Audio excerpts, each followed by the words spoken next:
Hi students, welcome to Sriram Coaching Classes. Today I am teaching you Geometries 1.3, question number 6. Okay. In trapezium ABCD, side AB parallel side DC. Diagonals AC and BD intersect in O. Okay. See here, you can see here one trapezium. Okay. Name of trapezium is ABCD, and these two sides CD and BA is parallel sides. Okay, and CA and DB are diagonals, and intersecting point is O. If AB is equal to 20 and DC is equal to 6, OB 15, so find OD. इकडे OD. So now we have to find OD. आता बघा आपल्याला इथे एक trapezium आहे, या दोन line parallel आहेत. हा 6 सेंटीमीटर, हा 20 सेंटीमीटर, आणि OB किती दिलेला आहे 15. Now we have to find OD. So first in solution we can write here side AB parallel side CD. Okay, that is given. Okay, on transversal AC, so AC is, suppose these two sides are parallel and AC is are transversal. बघा इथे दिसते तुम्हाला की AC जर transversal धरली तर angle CAB congruent angle ACD. आता A आणि C ट्रायंगल, जर A हा आणि CDO काय पहिल्याचं नाव CAB. ओके, CAB म्हणजे कोणता ट्रायंगल येणार इथे आपण परत काढूया. CAB हा एक अँगल आणि दुसरा अँगल काय सांगितला ACD. ACD म्हणजे दुसरा असा येणार आपला ACD म्हणजे हा. बघा अल्टरनेट म्हणजे हा अँगल आणि हा अँगल, हे दोन्ही अँगल्स काय आहेत, कॉन्ग्रुएंट आहेत. कारण इथे जर टू पॅरलल लाईन्स असतील तर ऑब्वियसली ही जर ट्रान्सव्हर्सल आपण धरली, wait minute,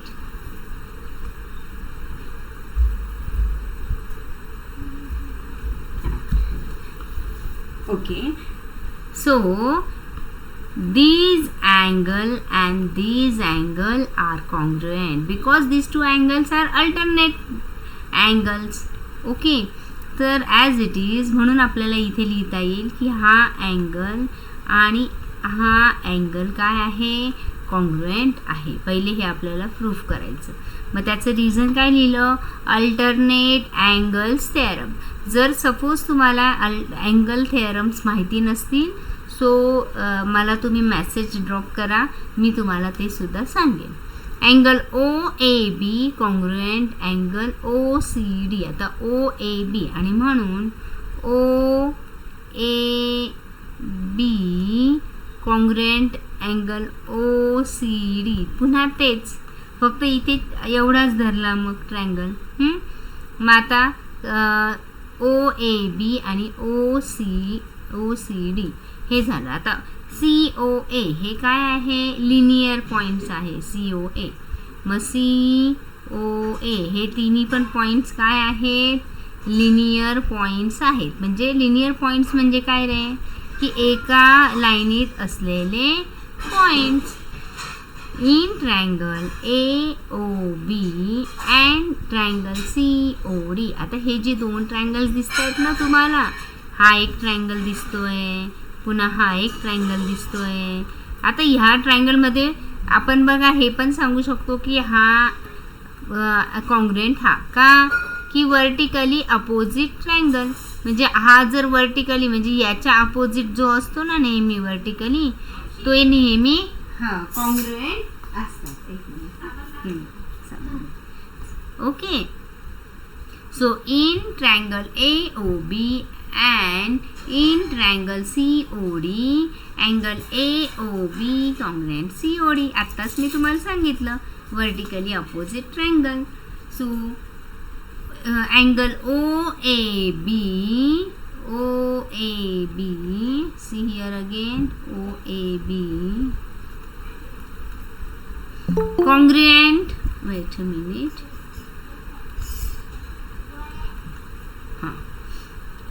OAB congruent angle OCD, पुन्हा OCD. आता हे पुन्हा आपण त्यांना सांगितलंय की हा जो हे दोन तर आपण सारखं प्रूफ करतोच आहे की हा आणि हा अँगल जो आहे तो काय आहे, सगळे अँगल्स हे कॉन्ग्रुएंट आहे. आता तुम्हाला दिसतंय की आपण बघितलं की ए टेस्टमध्ये फक्त तुम्हाला याच्यात काय लक्षात घ्यायचं, सर्वात सुरुवातीला आपण काय करणार की या दोन लाईन्स ज्या आहेत त्या पॅरलल आहेत, ऑलरेडी ते तर गिव्हनच आहे. त्याच्यानंतर ही ट्रान्सव्हर्सल जर असेल तर हा अँगल आणि हा अँगल कॉन्ग्रुएंट आहे हे सांगून द्यायचं. ओके, हे झालं आपलं 1. त्याच्यानंतर म्हणजे आता आपल्याला कळलं की हा अँगल आणि हा अँगल कॉन्ग्रुएंट आहे. त्याच्यानंतर आपण सांगणार की हा अँगल आणि हा अँगल हा पण कॉन्ग्रुएंट आहे. का बरं? कारण वर्टिकली अपोजिट ट्रायंगल. आता राहिले कोण? हा आणि हा. ऑब्विसली तो पण असणारच ना. जर तो असणार तर हे दोन ट्रायंगल काय झाले? Similar triangle. याच्यावरनं आपण प्रूफ केलं की हे जे ट्रायंगल आहे ते ए टेस्टनुसार, सिमिलॅरिटी टेस्टनुसार हे काय आहेत? सिमिलर आहे. कोणते दोन ट्रायंगल? हा एक आणि हा एक. आता याचं नाव लिहिताना तुम्ही जर असं लिहित असाल COD, तर इथे सीचा करेस्पॉन्डिंग कोण आहे? याला कॉन्ग्रुएंट ए म्हणून लिहिताना इथे लिहायचं AOB असा आहे. असा ट्रायंगल आहे. तेव्हा तुम्हाला व्यवस्थित त्याचे माप काढता येईल. मग तुम्ही लिहू शकताय पुढे की आता तुम्हाला काही याच्यात मेजरमेंट्स दिले आहेत. ॲक्च्युली मी तुम्हाला खाली इथे सारखं जाऊन दाखवायची पण गरज नाही. मी जे बोलते आहे ना ते व्यवस्थित ऐका. पहिले आपण सिमिलॅरिटी शोधून काढली. मग सिमिलॅरिटी शोधल्यानंतर आपल्याला माहिती झालं की ABचं जे माप आहे ते मेजरमेंट किती आहे? 20 आहे. DC किती आहे? 6 आहे. OB किती आहे? OB हा 15 आहे. तर जर आता हे सिमिलर ट्रायंगल आहे, कोणते रे? मग COD सिमिलर कोण आहे याला? AOB. ओके, मग AOB. आता बघा की तुमच्याकडे माप कोणती दिली आहेत? मग AB दिलेली आहे. पहिले छोटा घ्यायचा आहे आपल्याला म्हणून इकडे आपण छोटा घेतला ना. मग इथे CD/AB. चला मी लिहूनच घेते. मग CD/AB इज इक्वल टू, आता पुढचा रेशो कोणता? आता आपल्याला अजून कोणतं दिलंय रे? ABचं दिलंय की नाही? मग आपण आता AB हे बघा, सॉरी OB दिलेला आहे. काय दिलेला आहे? OB दिलेला आहे. मग इथे आपण अजून एक रेशो घेताना घेणार OD नाही, पण आपण बरोबर आधी छोटा घेतोय ना. मग OD/OB. मग आपण असं नाही की इथे जसं खाली दिलंय ॲज इट इज तसंच करा तुम्ही. कदाचित खाली कदाचित तुमच्याकडनं आधी AOB घेऊ शकताय तुम्ही, तर तुमचा आन्सर चुकणारच नाहीये. मग आता नंतर बघा CDची व्हॅल्यू पुट केली. किती आहे रे CDची व्हॅल्यू? 6 अपॉन AB किती आहे रे? 20. मग OD किती आहे? OD तो तर नाही माहिती आपल्याला, तो फाइंड आउट करायचा आहे. आणि मग नंतर काय आलं? 15. ओके, बघा आता इथे थोडंसं मी मागे जाऊ द्या. बरं, मग आता यांनी ABला वरती घेतलंय. ओके, आधी हे बघा AOB घेतला आणि मग COD घेतला, म्हणून आपलं खालचं वरती वरचं खाली झालंय. पण तरी सुद्धा बघा आन्सर काहीच फरक पडणार नाही. मग आता 20 इंटू काय रे? 20 into OD is equal to 6 into 15. 6 into 15. आता बघा OD is equal to 6 × 15 divided by 20. आपलं पण तसंच येणार आहे. आपण जरी आधी दुसरा घेतला आहे तरी OD is equal to 6 × 15 divide by, हा जो 20 इथे आहे तो येताना डिवाइडमध्ये जाईल. 5 3 जा 15 आणि 5 4 जा 20. 2 2 जा 4, 2 3 जा 6. ओके, 2 3 जा 6. आता 3 3 जा 9/2 याचं आपल्याला करावं लागेल. मग आता 2 1 जा 2, 2 4 जा 8. मग इथे काय उरला 1 उरला. मग इथे पॉईंट घेतल्यावर इथे 10 झाला. म्हणजे इथे काय आला 2 5 जा 10 आणि मग इथे आन्सर आलं OD इज इक्वल टू 4.5. बघा, OD इज इक्वल टू 4.5.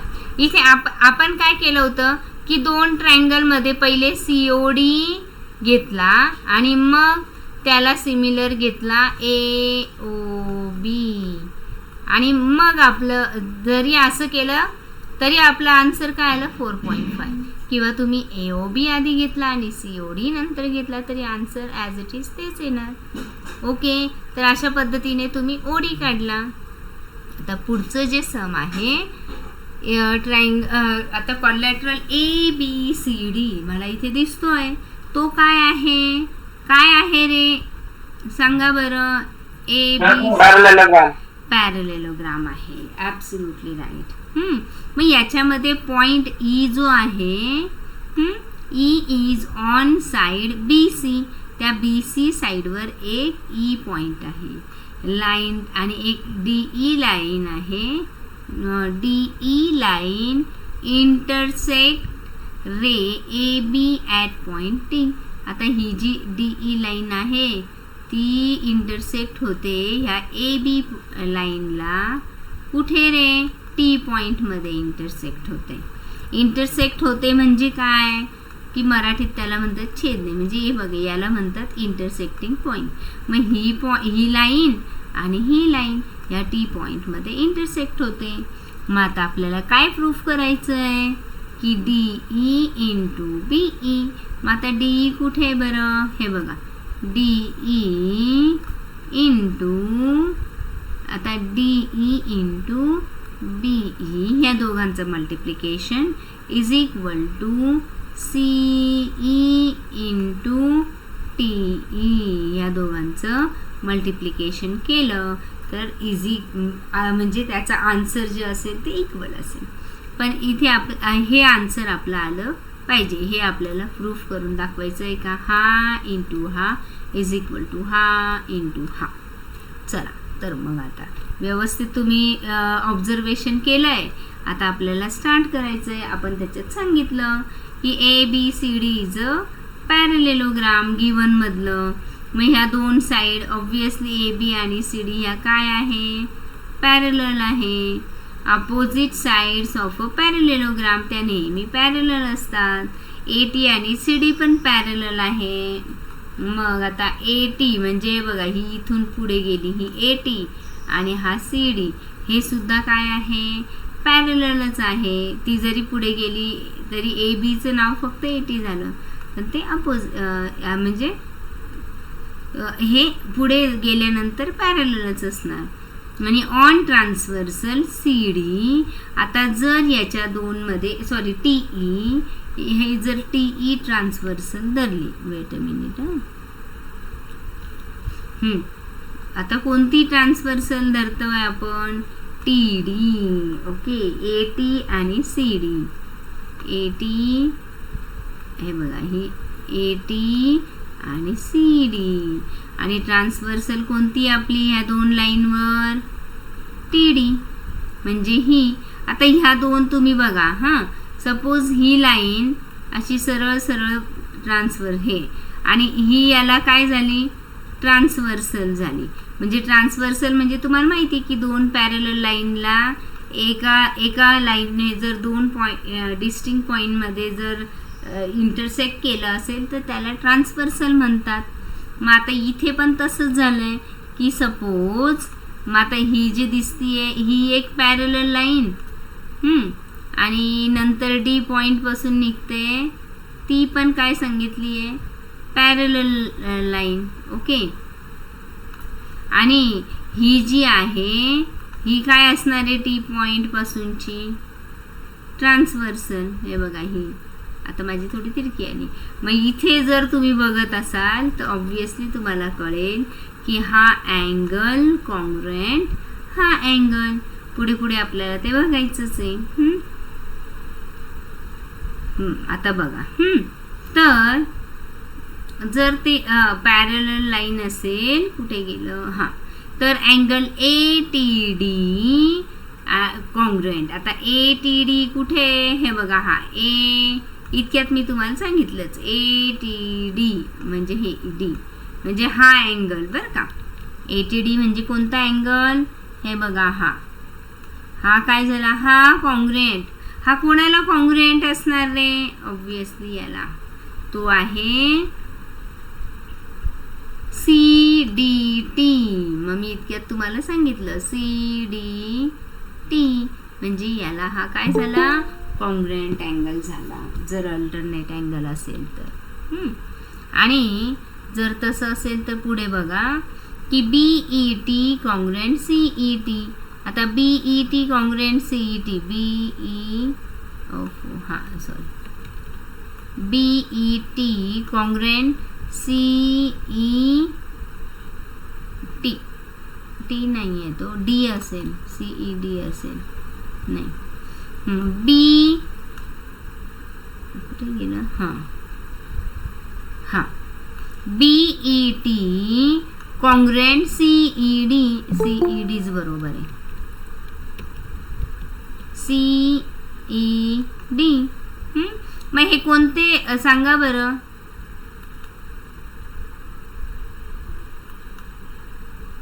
सांगा बरं हे कोणते अँगल्स आहेत. आता दिसतंय ना आपल्याला की असा आहे आणि असा आहे, हा कॉन्ग्रुएंट हा. So which of these angles, why these two angles are congruent? Give me answer now. Who will give me answer? Vertically opposite angles. पहिले आपण काय सांगणार याच्यामध्ये की ह्या दोन पॅरलल लाईन्स आहे, वेट अ मिनिट, ह्या दोन पॅरलल लाईन्स आहे, त्यामध्ये ही आपली आहे ट्रान्सव्हर्सल. म्हणजे जर ह्या दोन पॅरलल लाईन असेल, ही ट्रान्सव्हर्सल असेल, तर ऑब्विसली हे दोन जे अँगल्स आहेत तुम्हाला दिसत आहेत, हा अँगल प्लस हा अँगल, हे दोन्ही जे अँगल्स आहेत ते कॉन्ग्रुएंट आहे. आफ्टर दॅट हा आणि हा पण congruent because vertically opposite angles. हे झाले तर त्याच्यावरनं आपल्या लक्षात आलं की हे दोन जे ट्रायंगल आहेत दिसत आहेत ना, ट्रायंगल बोलते मी, I am not telling you angles. Okay. So हे जे ट्रायंगल्स दिसत आहेत ना, हे काय आहे, सिमिलर ट्रायंगल. कोणते रे, कोणते दोन ट्रायंगल सिमिलर दिसत आहेत, हा एक आणि पुढचा हा एक. ओके. हे दोन ट्रायंगल्स मला कसे दिसत आहेत, सिमिलर. का तर बघा ना, हा अँगल इज इक्वल टू हा अँगल म्हणजे कॉन्ग्रुएंट. मग हा अँगल कॉन्ग्रुएंट हा अँगल म्हणजे ए टेस्टनुसार हे दोन पण बघा, हां, टी आणि डी हा करेस्पॉन्डिंग आहे.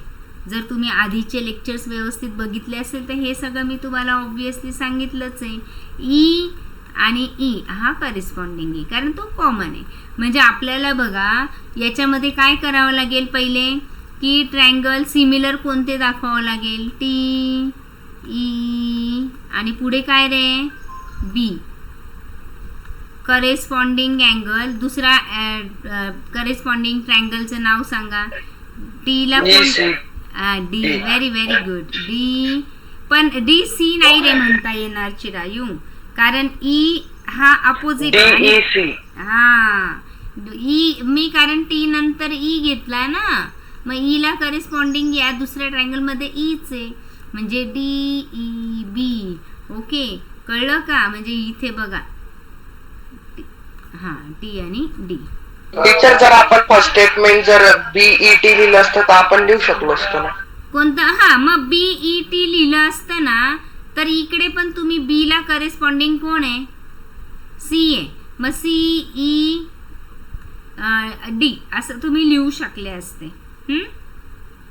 त्याच्यामध्ये काही एवढं म्हणजे टेन्शन नाही आहे. ओके, तुम्हाला जसं आपल्याला करेस्पॉन्डिंग जो काढायचा आहे तो. आता बघा आपल्याला DE पाहिजे आणि BE पण पाहिजे. मग आता इथे मी पहिले कसं करणार, DE BE अजून कोण पाहिजे, CE आणि याच्यात C कुठे गेला, याच्यात लिहिलं नाही का मी, नावं लिहिताना चुकलेत बरं का. मग बघा आता याच्यामध्ये ह्याच्याविषयी विचार करा आता. हे मी सांगते BET. हो चालत का नाही आहे. हा BTE. मग आता इथे बघा बरं, BTE असं सुद्धा नाव घेतलं तर चालेल. हे बघा बी असं ट्रायंगलचं नाव घेतलं BTE तरी पण चालेल, असं काहीच प्रॉब्लेम नाही येणार. पण जर तुम्ही BTE नाव घेतलं तर इथे पण तुम्हाला पहिले C नाव घ्यावं लागेल, कारण इथे B घेतलं, नंतर T घेतलं म्हणून D घ्यावं लागेल. बघा मी तुम्हाला लिहून दाखवते. पहिले BTE असं घेतलंय ना, तर मग याला आता करेस्पॉन्डिंग कसं काढावं लागेल आपल्याला. B चा कोण आहे करेस्पॉन्डन्स, C. T चा कोण करेस्पॉन्डन्स आहे, Tच. ओके, T चा कोण आहे, D. आणि E चा करेस्पॉन्डन्स कोण आहे, Eच. तो तर कॉमनच आहे ना, म्हणून मग तो अशा पद्धतीने दिसेल. कळलं कसं काय आलं हे. सिमिलॅरिटी टेस्ट तुम्हाला खूप वेळा सांगते की पहिला जो 1.1 आहे ना त्याच्याकडे खूप छान म्हणजे व्यवस्थित लक्ष द्या. तो व्यवस्थित आला ना की तुम्हाला सिमिलॅरिटी टेस्ट व्यवस्थित येणार. मग आता इथे बघा हे आता आपण काढलं BTE आणि CDE. हे सिमिलॅरिटीनुसार आपण काय सांगितलं की दोघं जण काय आहेत, सिमिलर आहेत हे दोन्ही ट्रायंगल. मग आता BE/CE, BE आणि TE. हे बघा जे आपल्याला हवं आहे ते, आपल्याला BE हवं आहे ना, म्हणून मी इथे BE घेतला पहिले. मग इथे आपल्याला जे हवं असतं ना ते आपण याच्यातून काढून घ्यायचं असतं. मग BE, मग BE आपण कोण येईल रे आपलं टेस्टनुसार, BE नंतर मग इथे येणार CE इज इक्वल टू. मग आपल्याला अजून कोण पाहिजे, TE पण पाहिजे. बघा इथे TE पण दिसतोय. चला तर मग इथे TE घेऊया. आधी BE घेतला तर ऑब्विसली इकडे आता TE आधी घ्यावा लागेल. TE इकडे घेतला तर खाली काय येणार रे, DE येणार. मग इथे मी घेतला DE. आता क्रॉस मल्टिप्लिकेशन करा. मग इथे BE इंटू D मिळालं आपल्याला. पण लिहिताना तुम्ही आता इथे DE आधी घेतलं तरी चालतं. मग DE म्हणजे जे आपल्याला रिक्वायर्ड आहे ना ते आपल्याला मिळणार. DE into BE is equal to. मग आता बघा बरं CE आणि TE पाहिजे म्हणजे CE इंटू TE. मग इथे मी घेतलं CE into TE. Cross multiplication केलं की बरोबर आपण प्रूफ झालं. याच्या पुढे जायची गरजच नाही ना आपल्याला. आपल्याला जे रिक्वायर्ड आन्सर आहे it is a required answer. फक्त तुम्हाला मग व्यवस्थित सिमिलॅरिटी काढता आली पाहिजे. सिमिलॅरिटी काढायची आधी, नंतर मग तुम्हाला त्याचे रेशोज काढायचे आणि रेशो काढले, मल्टिप्लिकेशन केलं, संपलं, वी गेट आन्सर. समजलंय नक्की? समजलंय का सगळ्यांना? Very okay. कल्पेश आता आलाय तू, बाकीचे मी तुला नंतर व्हिडिओ पाठवून देते. ओके ठीक आहे, काही प्रॉब्लेम नाही. चला हा, अजून नीरज तुला कळलंय? नेक्स्ट आता 8-1 फक्त एवढं लक्षात ठेवा बरं का. मी परत खूप तेच सांगत असते, काहीच गरज नाही ॲक्च्युली. याच्यामध्ये तुम्हाला आपण काय केलं मी परत सांगते, लक्षात घ्या. आता शॉर्टमध्ये सगळं एकदा मी सांगते. पहिले तर जे गिवन आहे ते आपण लिहून टाकतो की हा पॅरलग्राम आहे, ही पॅरलल ही आहे, ही पॅरलल ही आहे. नंतर गिवन तुमच्या मनाने किती पण लिहा ना. पॅरलल हे आहे, म्हणजे AT पॅरलल D पण आहे असं तुम्ही सांगितलं पहिले. ते सांगितल्यानंतर तुम्ही काय सांगितलं की अहो हे पॅरलल हे आहे आणि ही तर त्याची मग ट्रान्सव्हर्सल आहे, म्हणजे ही बरं का, ही ट्रान्सव्हर्सल आहे. ओके, मग ते ट्रान्सव्हर्सल सांगितल्यानंतर तुम्ही सांगितलं की हा जो अँगल आहे हा अँगल कॉन्ग्रुएंट हा अँगल, कारण मग त्याचं रिझन द्यावं लागेल का बरं असं कसं काय तो अँगल हा आणि हा दोघं का बरं कॉन्ग्रुएंट. मग तुम्ही म्हटले की अहो दिसतंय ना बघा, ह्या पॅरलल लाईन आहे आणि ही जर ट्रान्सव्हर्सल आहे तर ऑब्व्हियसली हा आणि हा अल्टरनेट अँगल झाले आणि म्हणून मग हे दोघं काय झाले, कॉन्ग्रुएंट झाले. चला, म्हणजेच पहिलं आपलं टी कोणाला करेस्पॉन्डिंग आहे, डीला. आता चला, हे दोन्ही वर्टिकली अपोजिट आहे, म्हणजे ई एकमेकांना, ई हा कॉमन आहे, मग हा याला करेस्पॉन्डिंग आहे. फक्त मग राहिला कोण, बी. ऑब्व्हियसली मग आता बी आणि सी, मग त्याच्यानुसार आपण त्याचं काय केलं, नेमिंग केलं. जसं बघा BTE असं ट्रायंगलला नाव दिलं तर बीला करेस्पॉन्डिंग कोण आहे, ई. टीला कोण आहे, डी. म्हणजे CDE असं नाव दिलं, कारण जर उलटं नाव देणार ना तर चुकून जाणार. आणि मग त्याच्यानुसार तुम्हाला जे एक्सपेक्टेड नावं आहे ते तुम्ही रेशोजमध्ये घेतले आणि त्याला क्रॉस मल्टिप्लाय केलं and you get your required answer. It is not hard. आता बघा, in the figure segment AC जो आहे अँड सेगमेंट BD याच्यामध्ये intersect each other at point P. आता तुम्हाला फक्त याच्यामध्ये आलं, पुन्हा सोपं आहे, फक्त सिमिलॅरिटी. पहिले तुम्हाला ते सिमिलर आहे असं दाखवायचं आहे. कसं रे दाखवणार तुम्ही, मग आता पहिले बघा रेशो दाखवायचा आहे AP अपॉन CP, म्हणजे दोन ट्रायंगल दिसत आहेत, हे दोन ट्रायंगल दिसत आहेत. ऑब्व्हियसली याला ही साईड काय आहे, अपॉन आहे, म्हणजे सिमिलर आहे, आणि BP अपॉन DP असं तुम्हाला दाखवून द्यायचं आहे. त्यासाठी तुम्हाला आधी दोघं अँगल सिमिलर आहे हे दाखवावं लागेल. तर हा अँगल आणि हा अँगल सिमिलर आहे दाखवायला अवघड नाही, का तो वर्टिकली अपोजिट आहे. आणि मग तुम्हाला असं दाखवावं लागेल की ही साईड पॅरलल ही आहे, हे इंटरसेक्शन आहे, हे का मध्ये येतं आहे, हां. मग ही दोघांपैकी एक ट्रान्सव्हर्सल आहे असं दाखवून तुम्ही बाकीचे पण अँगल्स कसे एकमेकांना कॉन्ग्रुएंट आहे हे दाखवू शकतात. प्रूफ करायला तुम्हाला खूप इझी असतं ॲक्च्युली. मग आता बघा, proof that in triangle APB, आता तुम्हाला हे दोन ट्रायंगल सिमिलर आहे असं प्रूफ करून दाखवायचं आहे. मग लिहा in triangle ABP and CDP. मग आता याच्यामध्ये तुम्ही लिहिलं की AP अपॉन CP आणि BP अपॉन DP हे लिहून काढलं. मग आता जर रेशो असा असेल याच्या जर, तर अँगल AP आणि मग त्याच्यामध्ये हा काय झाला आता तुमचा रेशो, आणि मग AP अपॉन ते दोन ट्रायंगलमुळे CP and BP upon DP. मग हे असं, आणि पुन्हा तुम्हाला हा दाखवायचं, हे दोन अँगल वर्टिकली अपोजिट अँगल. मग APB congruent CPD vertically opposite angle. आणि याच्यावरनं तुम्हाला AA टेस्टनुसार तुमचं आता याच्यामध्ये दोन साईड्स काय दाखवल्या आहेत तुम्ही, काय ह्या रेशोमध्ये दाखवल्या आहेत ना, सिमिलर दाखवल्या आहेत ना, म्हणजेच मग SAS टेस्टनुसार हे दोन काय आहेत, ट्रायंगल सिमिलर आहे.